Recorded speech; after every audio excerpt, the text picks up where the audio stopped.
आता मी आमंत्रित करतो आपल्या कार्यक्रमाचे स्वागत अध्यक्ष श्री सदानंद गोडबोलेजी पूर्व महापौर जबलपूर यांना की त्यांनी स्वागत भाषण सादर करावं।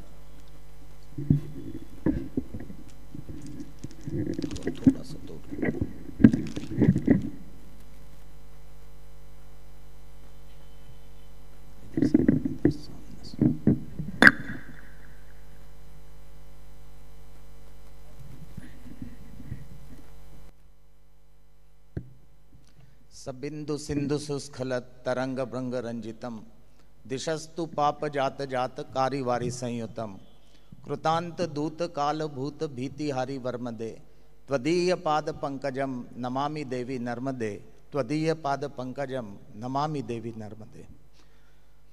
पुण्य सलीला जबलपूरची जीवन रेखा नर्मदा देवीच्या चरणी साष्टांग प्रणिपात। आदरणीय व्यासपीठावर उपस्थित आजचे प्रमुख पाहुणे ज्यांचा परिचय आता किशोरदादांनी करून दिला असे किरणदादा देशपांडे, सर्वोच्च न्यायालयाचे निवृत्तवान न्यायमूर्ती प्रकाशदादा नावलेकर, आमचे आदरणीय चंद्रशेखरदादा पटवर्धन, या आपल्या माजी संघाचे अध्यक्ष सुरेशदादा मुंजे आणि मंचाचे संचालन करणारे श्री विश्वास पाटणकर, या गौरवशाली सोहळ्यासाठी उपस्थित असलेले सर्व आदरणीय गुरुजन आणि सर्वात महत्त्वाचे म्हणजे विविध शहरातून आलेले महाराष्ट्र विद्यालयाचे प्रिय माजी विद्यार्थी व विद्यार्थिनींना मी सदानंद गोडबोले साष्टांग नमस्कार व सप्रेम नमस्कार करतो। आपल्या प्रिय जबलपुरात आणि आपल्या प्रिय महाराष्ट्र विद्यालयाच्या ऐतिहासिक शताब्दी समारंभात मनपूर्वक पुन्हा स्वागत करतो। मान्यवर, आजचा दिवस आपल्या सर्वांसाठी अत्यंत महत्त्वाचा आणि भावनिक तसेच एक वेगळीच सुखद अनुभूती देणारा आहे। विविध शहरातून आलेले आपण सर्व आपल्या लाडक्या शाळेचे माजी विद्यार्थी शाळेच्या शताब्दी समारंभाच्या सोनेरी क्षणाचे साक्षीदार होणार आहोत। आपल्या सर्वांच्या उपस्थितीने या सोहळ्याला एक वेगळी चमक आणि ऊर्जा मिळाली आहे। आपल्यापैकी अनेक जण एकमेकांना वर्षानुवर्षे भेटली नसतील, पण या सोहळ्यासाठी जमल्यावर आणि आपल्या सर्वांच्या परस्पर भेटीने आपल्या सगळ्यांच्या आठवणी ताज्या झाल्या असतील अशी खात्री वाटते। आज आपण केवळ एका शाळेचा शताब्दी समारंभ करत नसून आपल्या शाळेच्या 100 वर्षांच्या परंपरेचा, त्यागाचा आणि यशाच्या कहाणीचा उत्सव साजरा करीत आहोत। महाराष्ट्र विद्यालय ही केवळ पुस्तकी ज्ञान देणारी संस्था नसून जीवनातील उत्तम संस्कार आणि मूल्यांची शिकवण देणारी पाठशाळा आहे। म्हणूनच आपण सगळे पुस्तकी ज्ञानाबरोबर संस्कार आणि मूल्यांचे आवाहन करून जीवनरूपी सरोवरात कमळाप्रमाणे पल्लवित झालो। याच संस्कारामुळे आपण सर्वजण आज आपल्या क्षेत्रात यशस्वी आहात। देश विदेशाच्या कानाकोपऱ्यातून तुम्ही सर्वांनी शाळेचे आणि आपल्या प्रिय जबलपूरचे नाव आणि लौकिक वाढवणारा आहे। आम्हा सर्वांना ह्याचा अत्यंत अभिमान वाटतो। या शाळेच्या प्रत्येक टप्प्यावर विकासात हातभार लावणारे आमचे गुरुजन, देणगीदार, हितचिंतक आणि प्रशासकीय मंडळ ह्याचा मी निमित्ताने कृतज्ञतापूर्वक आभार सुद्धा व्यक्त करतो। मान्यवर, 100 वर्षाचा हा प्रवास थक्क करून सोडणारा आहे, पण आपल्याला इथेच थांबायचे नाही, कारण आपल्या शाळेने केलेली ही भक्कम पायाभरणी होऊनच आपल्याला पुढची 100 वर्षे अधिक उत्साहाने आणि प्रगतीने पार करायची आहेत। वृक्ष कितीही घनदाट असला, छायादार असला, तरी त्याच्या मुळाशी असलेले घट्ट नातेच वृक्षांच्या त्या भारदस्त रूपाची साक्ष देते। त्या वृक्षाच्या रूपात आपण सगळे आहोत असे मला मनपूर्वक वाटते। आपण सगळे जगाच्या पाठीवर प्रतिष्ठित आहात, तरीही जबलपूर आणि पर्यायाने महाराष्ट्र विद्यालयाशी जुळलेली नाळ आपण विसरले नाहीत, म्हणूनच या भव्य कार्यक्रमाची शोभा वाढली आहे। जबलपूर शहराचा इतिहास पाहताना आढळून येते की येथे मुख्यत्वे करून 3 भाग नजरेसमोर येतात. प्रथम म्हणजे त्रिपुरीला राज्य करणाऱ्या प्राचीन कलचुरी राजांचा काळ, दुसरा गडमंडळ म्हणजे गोंड राजांचा काळ आणि तिसरा मराठ्यांचा काळ. कलचुरी साम्राज्यानंतर मधल्या काळात गोंड राज्याची राणी दुर्गावतीने अकबरशी दिलेली झुंज उल्लेखनीय आहे. त्यानंतरच्या मराठ्यांचा काळ तर स्वर्णिम काळ म्हणावा लागेल.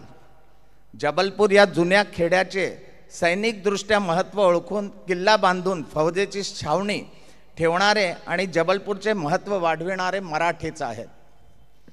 जबलपूरचा हा भाग पेशव्यांच्या अधिपत्याखाली येऊन इसवी सन 1780च्या सुमारास पेशवाईतील सुभ्याचे ठिकाण झाला. हा प्रांत जवळपास 40 वर्षे पेशव्यांतर्फे सागरचे राजे आणि नंतर नागपूरचे भोसले यांच्या ताब्यात होता. प्रत्यक्ष जबलपूर शहर म्हणजे मराठ्यांनी बसविलेले मराठ्यांचे कॅम्पचे ठिकाण. दीक्षितपुरा, भालदारपुरा, शिपयांच्या पथकाची राहण्याची जागा, कोतवाली, कमानिया फाटक ही सगळी मराठेकालीन स्मृतिचिन्हे आहेत. 1818 पर्यंत मराठी सत्ता जबलपूर प्रांतात प्रत्यक्षपणे होती. त्यानंतर पेशवाईचा शेवट होऊन इंग्रजी राजवट आली. मराठ्यांच्या सत्तेचा शेवटाबरोबर येथील मराठी संस्कृतीचा पगडा लोप झाला, पाऊ लागला आणि हिंदुस्थानी संस्कृतीचा प्रभाव म्हणजे हिंदी चलनाचा प्रभाव येथे वाढत गेला. इतकं झालं की मराठी बोलण्याची देखील लाज वाटू लागली. 1857च्या स्वतंत्रता संग्रामानंतर सागरचे राजासाहेब खेर यांना सागरहून जबलपूरला नजरबंद करण्यात आले. 1870 ते 75च्या सुमारास महाराष्ट्रातील लोक रेल्वे आणि तत्सम सरकारी नोकरीच्या निमित्ताने जबलपुरात स्थायिक होऊ लागले.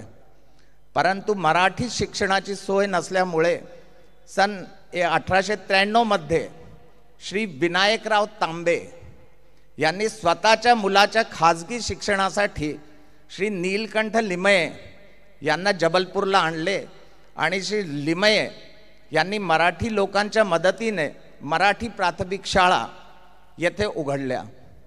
या शाळा उत्तम प्रकारे चालत आहेत हे पाहून येथील म्युनिसिपल कमिटीने या शाळा आपल्या ताब्यात घेतल्या. अशा प्रकारे जबलपुरात मराठी शिक्षणाची पायाभरणी झाली. श्री नीलकंठ लिमये मराठी शिक्षणाचे जनक असे म्हटले तर अतिशयोक्ती होणार नाही. या चौघात विद्यावर्धन क्लब, महाराष्ट्र क्लब, मुद्रण मंदिर अशा संस्थासुद्धा वेळोवेळी स्थापित होऊ लागल्या. महाराष्ट्र क्लबची स्थापना 1895ला विजयादशमीच्या मुहूर्तावर झाली. 1903 ते 1918 या कालखंडात आर्य बालसभा, सन्मित्र सभा अशा अनेक संस्था उदयाला आल्या. 1916 मध्ये या संस्थांना नवीन वळण लागले आणि समाजाची संघटना करण्यासाठी श्रावणी, गणेशोत्सव, दसरा, दिवाळी, संक्रांती, होळी, शिवजयंती, अहिल्याोत्सव असे सार्वजनिक उत्सव सार्वजनिक स्वरूपात होऊ लागले. यासाठी आवश्यक असलेले नियम करण्यात आले. या कार्यक्रमामुळे मराठी समाजात नमा जोम दिसू लागला. 1919-20 मध्ये या सर्व संस्थांना एकसूत्रीपणा आणण्यासाठी यशस्वी प्रयत्न झाले व एक मध्यवर्ती संस्था उत्सव साजरे करणारी तरुण महाराष्ट्र मंडळ या नात्याने संबोधली गेली. तिलाच 1924च्या सुमारास महाराष्ट्र मंडळ हे नाव देण्यात आले. कालांतराने ह्यालाच महाराष्ट्र समाज या नावाने ओळखू लागले. 1920 साली लोकमान्य बाळ गंगाधर टिळक यांचे देहावसान म्हणजे येथील महाराष्ट्रीयन समाजाला हादरून सोडणारा वज्रपात होता. येथील महाराष्ट्रीयनांनी या वाईटातून एक चांगली गोष्ट घडवून आणली, ती म्हणजे लोकमान्यांचे स्मारक असलेले टिळक मंदिर ही इमारत 1922 मध्ये बनून पूर्ण झाली. 1923 साली येथे महाराष्ट्र शिशु प्रदर्शन भरले. 1925 मध्ये टिळक मंदिरात महाराष्ट्र मंडळ म्हणजेच महाराष्ट्र समाजाने इंग्रजी व मराठी शाळा सुरू करण्यासंबंधी विचार करण्याकरता एक कमिटी नेमली. या कमिटीत अप्पासाहेब गोळवलकर, रामचंद्र बळवंत वैद्य, निगलेले, रवी काणे, जरा परांजपे, नाल जोशी, विष्णू रामचंद्र राजवाडे, शंकर गोविंद शेवडे, शंकर पोहनकर, कृष्णाजी हरी दाते, मनोरमाबाई गोळवलकर, गोविंद केळकर, नगो ओक, गंगाधर कानिटकर इत्यादी या संस्थेचे प्रमुख होते. या कमिटीने 18 जानेवारी 1926ला प्राथमिक शिक्षण संपल्यावर महाराष्ट्रीयन मुलामुलींना मातृभाषेतून पुढील शिक्षण घेता यावे म्हणून नियमानुसार संस्थेची स्थापना केली. या संस्थेने 1 एप्रिल 1926ला टिळक मंदिरात शिक्षण कार्य प्रारंभ केले. 15 एप्रिल 1926ला 6व्या वर्गात श्रीकृष्ण बिडवईकर व 8व्या वर्गात नारायण चितळे यांनी दाखला घेतला. 1929 या शाळेला पूर्ण मिडिल स्कूलचे रूप आले. हायस्कुलातील शिक्षण देखील मातृभाषेतून देता यावे म्हणून 1932 साली हायस्कूलचा 9वीचा वर्ग सुरू झाला व नंतर पुढील वर्ग काढून 1932-33 साली इंडियन इंग्लिश मिडिल स्कूलला महाराष्ट्र हायस्कूलचे स्वरूप प्राप्त झाले.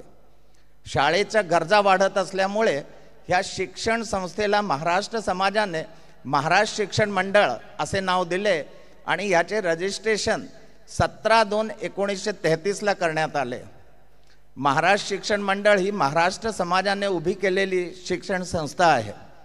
पूर्वी महाराष्ट्र समाजाचे अध्यक्ष हेच महाराष्ट्र शिक्षण मंडळाचे अध्यक्ष असत. 1939ला बैठक घेऊन महाराष्ट्र शिक्षण मंडळाचे बायलॉज बनविण्यात आले.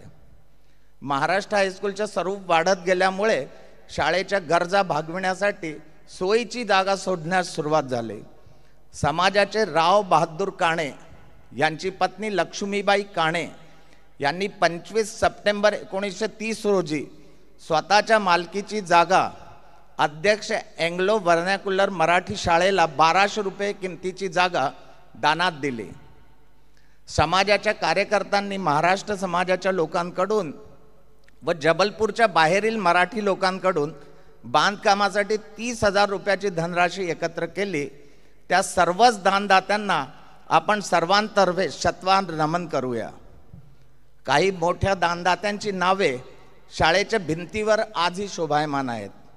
असे होत बांधकाम पूर्ण होऊन नोव्हेंबर 1934 सालापासून आपली शाळा स्वतःच्या इमारतीत भरू लागली.